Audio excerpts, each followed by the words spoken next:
Social Darwinism is the political theory that sought to apply the principle of evolution to society and politics. Those that espouse social Darwinism believe that there were certain races or classes of society that were better adapted to survive and prosper, and that is why they rose to the top. It was a theory that fit in very nicely with the colonialism of the late 19th and early 20th centuries. Just like Darwinism, it easily explained why one group was able to dominate another group. The dominant group was superior because they were born that way, and the dominated group was inferior because they were born that way. So, what choice did the superior group have but to take care of the problem of the inferior group? Fortunately for us, social Darwinism did not survive into the late 20th century. It was debunked by the horrors of World War II and the Holocaust, and that was the end of social Darwinism and everything connected to it. Or was it?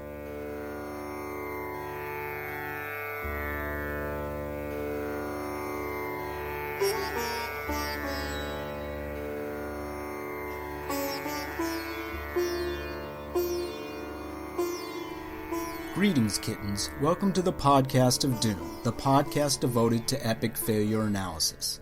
My name is David Appleson. In this episode, we will look at the 1994 genocide in Rwanda. It was the most brutal 100 days of death and destruction in our history, and it happened in modern times with both radio and television available. It resulted in nearly 1 million deaths, and while it was happening, the world stood by quietly. Let's start with a brief analysis. Groupthink was a term coined by Yale professor and social psychologist Irving Janis in his 1972 book Victims of Groupthink. It occurs when a group makes faulty decisions based on group pressures. In circumstances of groupthink, there is a deterioration of mental efficiency, reality testing, and moral judgment. Such groups tend to ignore alternatives and take irrational actions that dehumanize other groups. A cohort is especially vulnerable to groupthink when its members are similar in background, when the group is insulated from outside opinions, and when there are no clear rules for decision-making. Janis documented 8 symptoms of groupthink. 1. An illusion of invulnerability, which acts to create excessive optimism that encourages taking extreme risks. 2. Collective rationalization, where members discount warnings and do not reconsider their assumptions. 3. A belief in inherent morality. Members believe in the rightness of their cause and therefore ignore the ethical or moral consequences of their decisions. 4. The stereotyped views of outgroups. Negative views of the enemy make effective responses to conflict seem unnecessary. 5. Direct pressure on dissenters. Members are under pressure not to express arguments against any of the group's views. 6. Self-censorship. Doubts and deviations from the perceived group consensus are not expressed. 7. Illusion of unanimity. The majority view and judgments are assumed to be unanimous. 8. Self-appointed mind guards. Members protect the group and the leader from information that is problematic or contradictory to the group's cohesiveness, view, and/or decisions. 22 years after Janis published his book, all of these symptoms would be expressed in the genocidal conflict in the African nation of Rwanda. Just as with the Armenian community during the last years of the Ottoman Empire, the Jews and other groups during the Holocaust, and the perceived internal enemies of Pol Pot in Cambodia during the 1970s, extremists in Rwanda would construct the other to suit their ideological needs. Their carefully planned slaughter would turn out to be one of the most devastating crimes against a single ethnic group in history. Rwanda is a small nation about the same size as Haiti or the state of Massachusetts. It is a landlocked country located in the middle of Africa and surrounded by the Democratic Republic of Congo, Tanzania, Uganda, and Burundi. The population of Rwanda is over 10 million people, making it one of the most densely populated countries in Africa. The capital, Kigali, is home to about 1 million Rwandans. It is a poor country and relies on subsistence agriculture for survival. The exporting of tea and coffee is vital to its economy. Because it is in a tropical location near the equator, but high up in the mountains, It has a very moderate climate, rarely getting above 30 degrees Celsius or 86 Fahrenheit in the day, or below 15 Celsius or 59 Fahrenheit at night. It gets a moderate amount of rain and contains a wide variety of animal species, making it a popular place to visit. The land was settled for more than 10,000 years prior to the establishment of the first major successful nation-state in the region, the Kingdom of Rwanda, sometime during the 13 or 1400s. The settlers of that kingdom were Bantu. At that time, Rwanda was composed of two groups of Bantu. The Hutu, who were farmers that settled in the area about 700 BCE, and the Tutsi, who arrived a few centuries later, bringing with them cattle. The kings of Rwanda inherited their throne from a relative or other member of the clan, and for many centuries the most powerful clans came from the cattle-raising Tutsi. There was also an aristocracy of a few wealthy planters and cattle owners. A patronage system developed between the peasants and the aristocracy, much like that of medieval Europe. Tenants worked the land or tended to the cows, and in return the landowners provided protection. For most of this time, the two groups, the Hutu and the Tutsi, coexisted peacefully, tied together by links of interdependence. There were aristocratic Hutus and peasant Tutsis.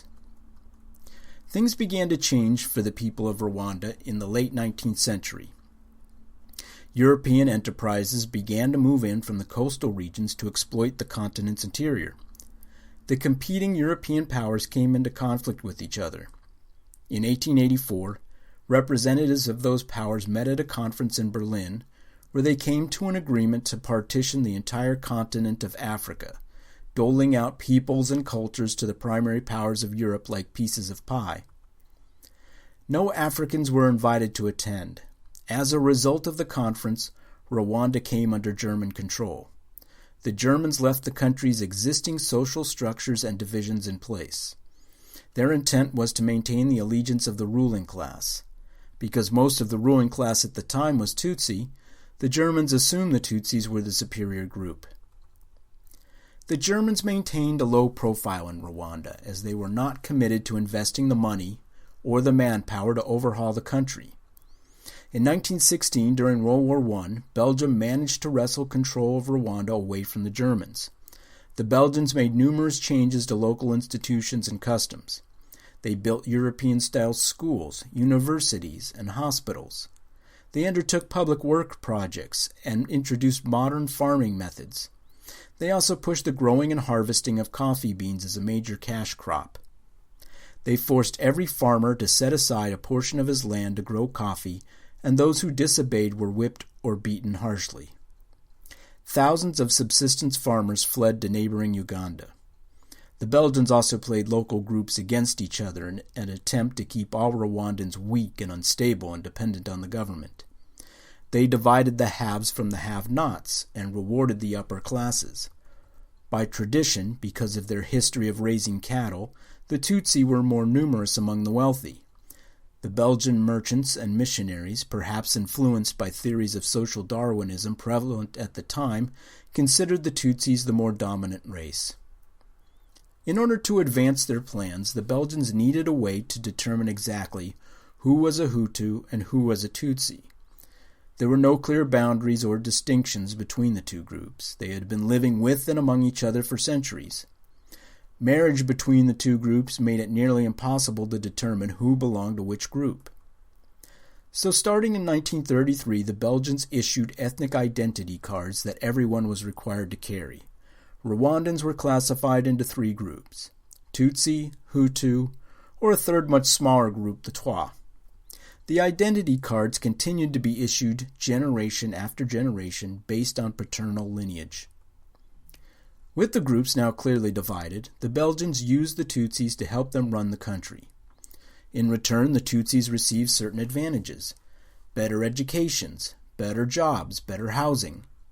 Conversely, the Hutus were barred from government jobs, discriminated against in other jobs, denied the same educational opportunities, and were generally forced to work hard labor.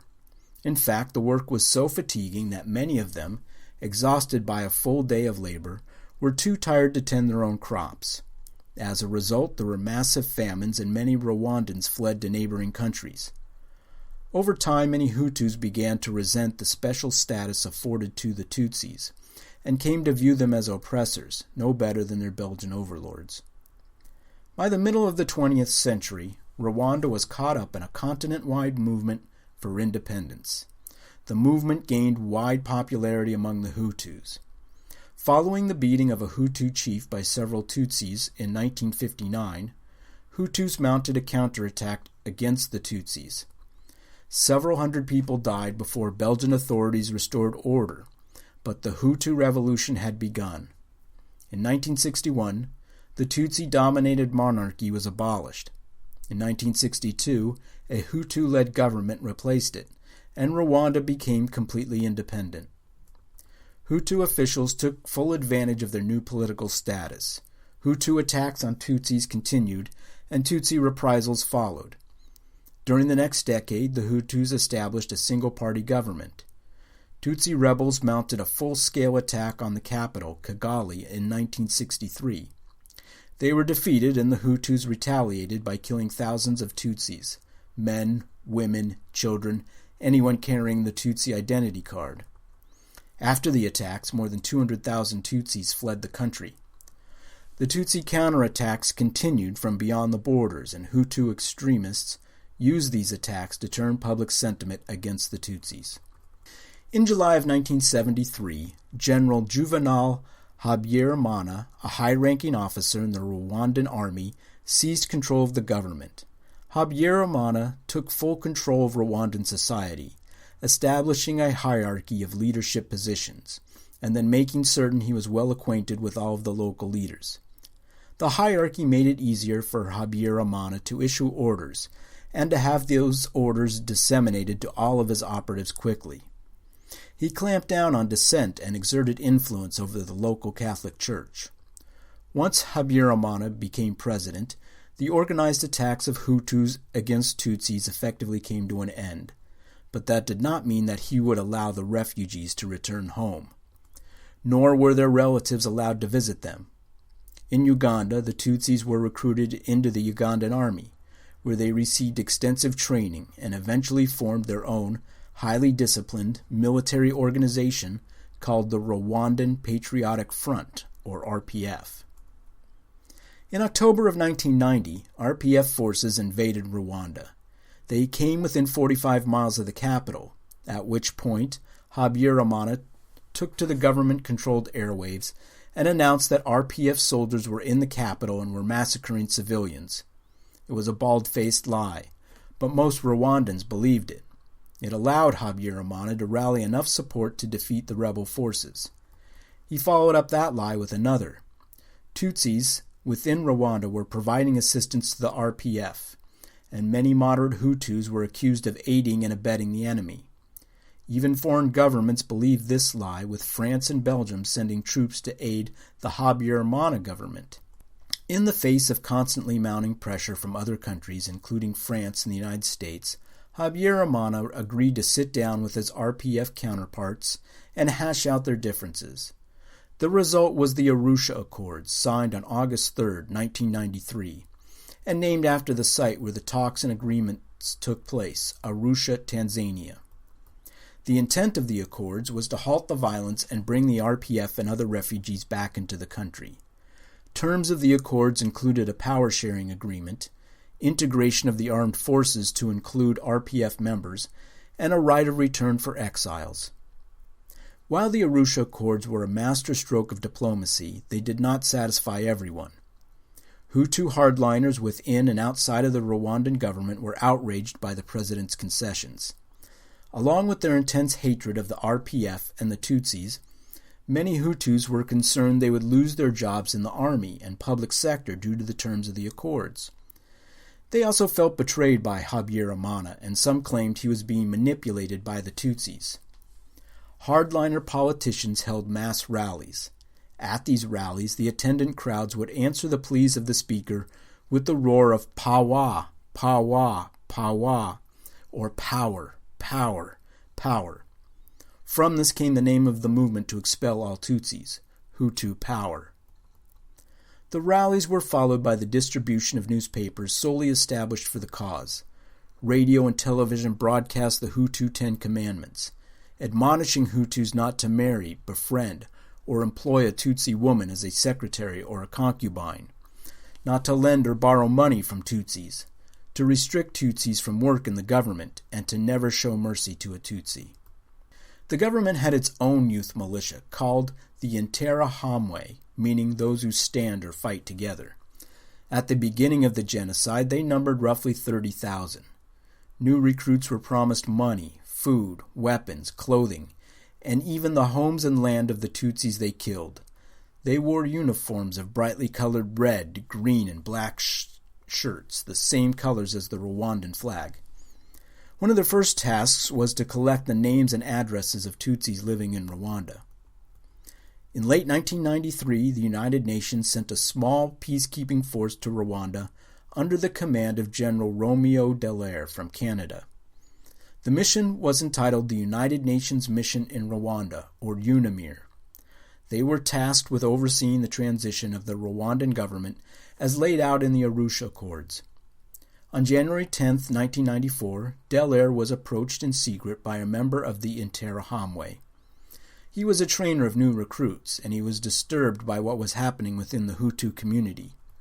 Plans were drawn up to create a series of highly efficient death squads that, when turned loose on the population, could kill 1,000 Tutsis within 20 minutes of receiving their orders. The informant also mentioned that the Hutu hardliners were planning to murder some Belgian soldiers under Dallaire's command, in an effort to get the Belgian contingent to pull out of Rwanda. For this and other valuable information, including the location of a major cache of weapons, the informant asked for protection and evacuation from Rwanda. Dallaire relayed this information to the United Nations, requesting permission to raid the weapons facility and offer protection to his informant. The UN denied both requests. It was not within the scope of the UNAMIR mission. Instead, he was instructed to relay this vital information to the Rwandan president. Even if Dallaire was willing to follow this ludicrous order, he would not have had the chance to speak with the president. On the evening of April 6, 1994, the plane carrying President Juvenal Habyarimana was shot down as it was attempting to land at the Kigali airport. In addition to Habyarimana, the plane also carried the president of Burundi, the Rwandan Army Chief of Staff, and other high-placed African officials. Everyone on board died. To this day, no one is certain who shot down the plane, whether it was Hutu extremists upset with the Accords or members of the RPF. The RPF denied any responsibility, but many in Rwanda blamed them nonetheless. As news spread of the assassination, violence exploded all over Rwanda, with only the barest of details available. Hutus were already holding the Tutsis responsible. Dallaire sent a contingent of 10 Belgian soldiers to guard the Prime Minister, the second in command following the President. The hardliners surrounded the radio stations and the Prime Minister's house. Then they captured the 10 Belgian soldiers guarding her, brutally torturing the soldiers before murdering them. The hardliner militia shot the President in front of her whole family and then murdered her husband and mother. The Belgians quickly withdrew their forces from Rwanda. The Belgians were the best trained force in the UN mission. Their withdrawal dealt a crippling blow to peace efforts. The next day, members of the Interahamwe and other youth militias set up roadblocks. Their intention was to corral the crowds long enough for the Tutsis to be singled out. Once the Tutsis were herded into groups, the militiamen immediately began murdering them, attacking them with machetes, guns, or whatever other weapons they found. From the list they had gathered, the names and addresses of the Tutsis were read out had been evacuated from Rwanda. If the Tutsis managed to escape their homes, that day the mass killings began in earnest, and forced to present key members of the Rwandan government and once identified, thousands of militiamen and local citizens worked together to carry out the murders. They were egged on by extremists on the radio. They urged all Hutus to take up arms against the Tutsis, whom they called traitors and cockroaches. "Do your work," the announcer said. "Clean your neighborhood of brush. Cut the tall trees." Tall trees being a reference to the Tutsis. Initially, the hardliners represented a small percentage of the Hutus. But as the genocide progressed, a much greater portion of Hutus participated in the killings. Some of them reported their Tutsi neighbors to the authorities, but others were encouraged or forced to kill Tutsis by the army and militias. Thus the responsibility was spread around. Those who refused to kill were often branded as traitors, a crime punishable by execution. Those who showed reluctance were forced to kill their neighbors. It was kill or be killed. No Tutsi would be spared. Women were raped before being beaten or hacked to death. Children and even pregnant women were slaughtered. The genocide was meticulously planned and organized at every level of Rwandan society. Organizers included politicians, members of the military, and business people. The army and the police were heavily involved, directing and transporting Interahamwe to villages and neighborhoods to conduct their killing. Traditionally, people in danger have sought sanctuary and safety in churches. On April 9th, the Gendarmerie, or National Police, rounded up hundreds of Tutsi civilians and brought them to the Gaikondo Parish Church. Next, they collected everyone's identification cards. The Gendarmerie invited militiamen inside, and they killed every Tutsi in the church. Near Yabuwe Roman Catholic Church was the site of one of Rwanda's worst massacres. The church is located 60 miles east of Kigali. After Habyarimana was killed, Tutsis fled to the church seeking sanctuary. Sylvester Jakambutsi, a Hutu, was the mayor of the town. He reassured the Tutsis they would be safe inside the church. For 10 days, the Tutsis quietly laid low in the church. Then Jakambutsi led the police as well as thousands of armed militiamen to the church. The militiamen told the Tutsis they could buy their freedom, but after they handed over their money, they were betrayed. Grenades were tossed inside the church. That was followed by shooting. The militia then moved in with clubs and machetes, killing anyone who still survived inside the church. Blood was spattered everywhere among the floors, walls, and pews of the church. Those inside begged for their lives or tried to fight back. The killing took so long that the militia had to work in shifts, sleeping at night and resuming their work in the day. In all, they spent 4 days killing their fellow countrymen. When they were finished, between 5,000 and 10,000 Tutsis and Hutu moderates had been hacked, clubbed, or shot to death. Desperate Tutsis tried everything they could think of to survive. It was a grueling, daily struggle just to find food and a place to sleep, all while evading the death squads. They would spend the daytime hiding in forests, dense underbrush, or swamps. In the evening, the militiamen would depart to have supper and sleep. This allowed the fugitives enough time to leave their hiding places and find food and supplies. One small girl recounted, "My mother hid me in the latrines. I saw through the hole in the toilet seat. I watched them hit my mother with their machetes. I watched my mother's arm fall into my father's blood on the floor, and I cried without noise in the toilet." While some of the participants needed bribes or incentives to kill their friends and neighbors, others needed to be forced at gun or blade point. Many succumbed to a groupthink mentality. As long as most of their peers were killing, the individual members no longer thought or reasoned for themselves. Joseph Desiree Botero, a participant, described it this way: "It became a madness that went on all by itself. You raced ahead or you got out of the way to escape being run over, but you followed the crowd. Doing the same thing every day meant that we didn't have to think about what we were doing." Another participant, Pio Mutangari, explained, "We no longer saw a human being when we turned up a Tutsi in the swamps. The hunt was savage. The hunters were savage. The prey was savage. Savagery took over the mind. Not only had we become criminals, we had become a ferocious species in a barbarous world." Amidst this mayhem, there were also tales of courage and self-sacrifice. Hutus who went out of their way to protect Tutsis, hiding and sheltering their friends and neighbors. The most well-known of these stories was that of Paul Rusesabagina, a hotel manager whose efforts saved more than 1,200 people. Rusesabagina had a Hutu father and a Tutsi mother. His wife was Tutsi. He was employed by Sabina Hotels, a Belgian company, and for 10 years he worked at the Mille Collines Hotel, where he was manager at the time of the atrocities. While the European staff and hotel guests were escorted out by their respective governments' troops, Rusesabagina stayed on. He was well connected with senior army officer staff and other government leaders. Many of these high-placed individuals had Tutsi wives or relatives. They had left them at the hotel during the genocide, believing this to be the safest place. It was in their best interest to protect the hotel. Often, Rusesabagina had to bribe army officers and militia members using the hotels and then his own money. He also was able to use the hotel's stock of alcohol for bribes. The people being sheltered in the hotel stayed there for months. When the water supply was cut off, they resorted to drinking water from the swimming pool. For 78 days, Rusesabagina held off the army and militia using bribes, threats, and pleas for mercy. Eventually, Rusesabagina and his family, and all those he was protecting, made it safely out of the country. His story was later portrayed in the film Hotel Rwanda. So, what was the rest of the international community doing while the massacres were going on in Rwanda?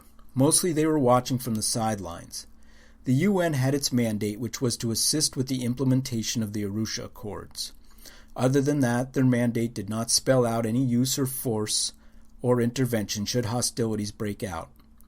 General Dallaire had a force of some 250 peacekeepers, which was eventually raised to 5,500 some weeks after the assassination triggered the genocidal events. But they stuck to their original mandate while continuing to ask for more troops. At any point, they may have intervened and mitigated some of the slaughter, but recent events influenced their decision to remain uninvolved. Less than a year earlier, the United States and Pakistan sent troops to Somalia as part of a UN action to aid the distribution of relief supplies for that country's famine. What they encountered were warlords and militias intent on maintaining their operations of stealing those supplies and selling them for profit. 24 Pakistani soldiers were killed when their unit was ambushed by the militias. When the U.S. sent a force to capture those militia members, they were also ambushed, losing 18 soldiers and 2 Black Hawk helicopters. Following that event, the United States, and by extension the UN and NATO, were snake-bitten. They had no interest in getting involved in another civil action on the African continent. Thus, the rest of the world stood by as the butchery continued. How did the genocide end?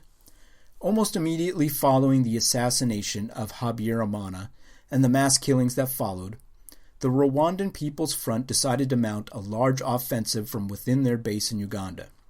They were comprised of Tutsi and moderate Hutu exiles. Many of their relatives and friends were victims of the killings, and they did not want to see an extermination of the Tutsi people in Rwanda. Although greatly outnumbered, they used their superior skills and discipline to take control of large tracts of territory in the north of the country. A small contingent of 600 soldiers, present for the implementation of the Arusha Accords, was kept bottled up for months, but eventually they broke out and joined their fellow fighters. By July of 1994, RPF forces took control of the capital and eventually the entire country. They defeated the Rwandan army and put an end to the massacres. Nobody knows for certain how many people died in the Rwandan Genocide. Most estimates are from 500,000 to 1 million victims, with 800,000 the most commonly given figure. Even using the low-end estimate, the mass killings in Rwanda represent the most number of people murdered in the shortest period of time ever. Could it have been prevented? Certainly events could have transpired differently anywhere along the way. The European partition of Africa was a cause of a long list of troubles. The stratification of society and the mandatory issuing of identification cards by the Belgians separated a people who had been growing closer together for centuries. The harsh reprisals of the Hutus against the Tutsis following independence from Belgium set the ground for much of the later hostilities. The formation of the Rwandan Patriotic Front and its establishment outside of Rwanda's borders gave the Hutus an easily identifiable foreign aggressor with deep ties within the nation. The dismissal by the world community of the early warning signs did not help, namely the organization of militias and the stockpiling of weapons by the Hutu hardliners. After the genocide started, the UN and Western nations with troops in the region continued to ask for more information regarding the scope of the killing, and then hesitated as they put together a mission designed to intervene.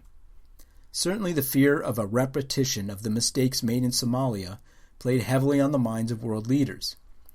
But even by the time the best-intentioned outside observers demanded action, it was probably too late to help most of the victims. A much larger force than what the UN had on the ground would have been called for. Finally, many who studied the genocide in Rwanda point to overpopulation and the fight for scarce resources as the major cause of the hostilities. What is Rwanda like today? There have been no major flare-ups of violence within the country since the genocide. However, there have been limited wars with the Democratic Republic of Congo and Uganda. Paul Kagame, the leader of the RPF and current president, did an admirable job of tamping down on retaliation by Tutsis toward Hutus. However, prohibitions he passed against political parties being based on race, ethnicity, clan, tribe, religion, region, or sex effectively made Rwanda a one-party state. The last decade has been one of peace and prosperity. From an economic perspective, Rwanda should be considered a sub-Saharan success story. Would intervention have changed the outcome? Many people believe so. But that was also the thinking behind the UN intervention in Somalia in 1993. The belief in that instance was that with modern weapons and a highly trained military force, the UN or Western powers could handle any situation that arose. Had those in charge of that mission known at the time how heavily armed and well-prepared the Somalia militias were, they may have thought twice about intervening in that country. As we will see in future episodes, the best remedies take place before the disaster happens. Please feel free to comment regarding your thoughts by emailing me at podcastofdoom, P-O-D, @gmail.com, or visit me at www.thepodcastofdoom.com. Until next time, keep your ears pinned and your tail taut.